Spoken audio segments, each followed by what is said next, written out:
মাঠ মানুষের গল্প সংকলন করেছেন বাপ্পাদিত্য জানা। চেতনা প্রকাশনী উদ্যোগে এই বইটি গত এক মাস আগে প্রকাশ করেছি। আমরা আজও মনে করি আমরা যে ভাত খাই, আমাদের সমাজের বড় প্রান্তিক মানুষ যারা রয়ে গেলেন, সেই কৃষক যাদের রক্ত ঘামে শ্রমে আমাদের ক্ষুণ্ণবৃত্তি চলে, আমাদের পেট ভরে, তাদের দুঃখ যন্ত্রণা বেদনার কথা বিভিন্ন সময় লিখেছেন ভারতবর্ষের বাংলা সাহিত্যের সমস্ত উজ্জ্বল মুখ।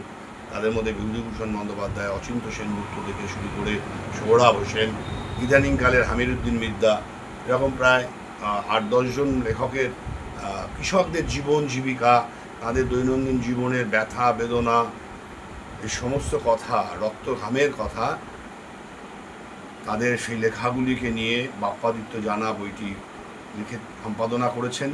সেই বইটি আমরা প্রকাশ করেছি এবং আমরা মনে করি এটা শুধুমাত্র কৃষকের জীবনের কথা নয়, কৃষককে জানা, গ্রাম বাংলার প্রাচীন যে সমস্ত প্রথাগুলো আছে কৃষক জীবনের, মাঠের ফসল থেকে শুরু করে বাজারজাতকরণ, এই সমস্ত পর্যায়ে জুড়ে যে সমস্ত ধরনের নানা ধরনের ব্যবস্থাপনা আছে, এই সমস্ত বিষয় এবং তাদের এই কথাগুলোকে সুন্দরভাবে বাংময় করে তুলেছিলেন যারা, তাদের সেই লেখাগুলিকে খুব সুন্দর সুচারু উপায়ে আজ এই সময়ের উদীয়মান কথাকার বাপ্পাদিত্য জানা সম্পাদনা করেছেন এবং আমরা সেই বইটি পাঠকের দরবারে হাজির করেছি।